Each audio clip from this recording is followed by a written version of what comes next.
Assalamualaikum warahmatullahi wabarakatuh. Innal hamdalillah nahmaduhu wa nasta'inu wa nastaghfir wa na'udzu billahi min shururi anfusina wa min sayyiati a'malina may yahdihillahu fala mudhillalah wa may yudlil fala hadiyalah.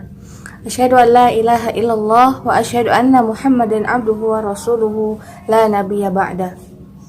Alhamdulillahirabbil alamin, segala puji kita panjatkan kehadirat Allah Subhanahu wa taala yang telah memberikan kita beribu-ribu nikmat sehingga kita masih bisa bertemu secara virtual seperti sekarang ini.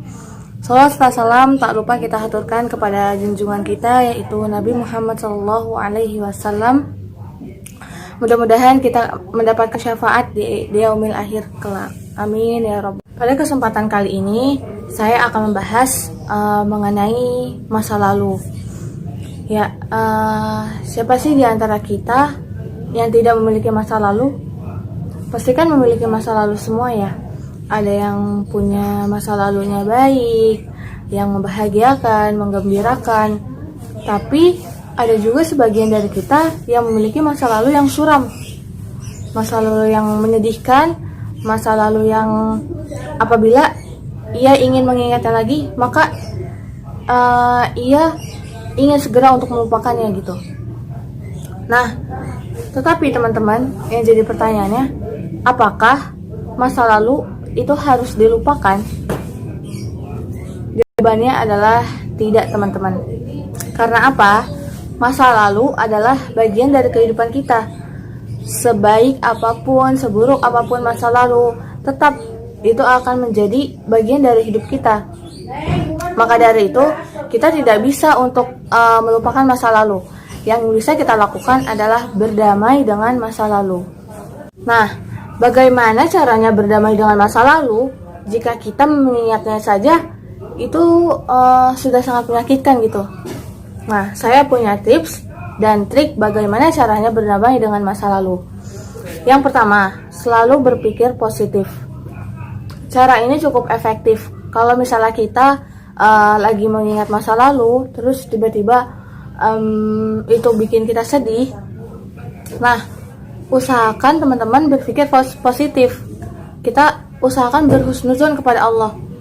Kenapa sih Allah itu mengirim kita masa lalu yang seperti itu?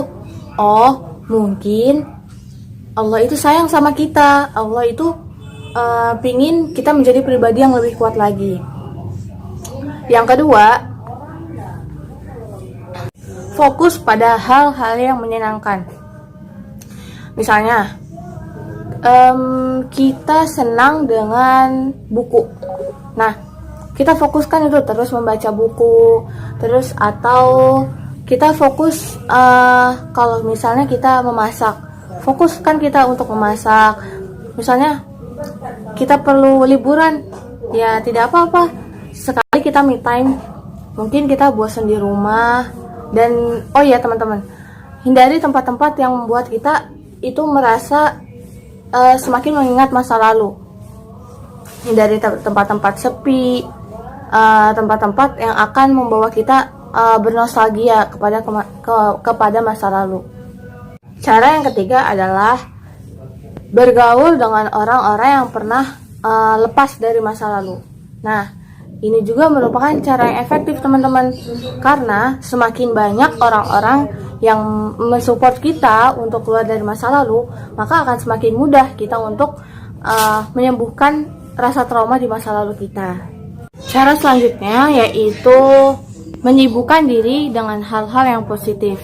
Nah, ini juga cara yang efektif, karena dengan kita menyibukkan diri dengan hal-hal yang positif, maka waktu kita itu akan tersita, pikiran kita akan tersita ke hal-hal yang membuat kita itu melupakan masa lalu sejenak ya, bukan selamanya. Jadi cara yang tepat selanjutnya yaitu menyibukkan diri kita ke hal-hal yang positif. Cara yang terakhir yaitu banyak-banyak berzikir kepada Allah Subhanahu wa taala. Seperti dalam Quran surat Ar-Ra'd ayat 28, Allah memerintahkan kita untuk berbanyak zikir kepada Allah. A'udzubillahi minasyaitonirrajim. Bismillahirrahmanirrahim. Alladzina amanu wa tatma'innu qulubuhum bi dzikrillah. Ala bi dzikrillah tatma'innul qulub. Yaitu orang-orang yang beriman dan hati mereka menjadi tentram dengan mengingat Allah. Ingatlah, hanya dengan mengingat Allah hati menjadi tentram. Quran Surat Ar-Ra'd ayat 28. Mungkin sekian materi yang bisa saya sampaikan. Kurang lebihnya mohon maaf. Billahi taufiq wal hidayah. Wassalamualaikum warahmatullahi wabarakatuh.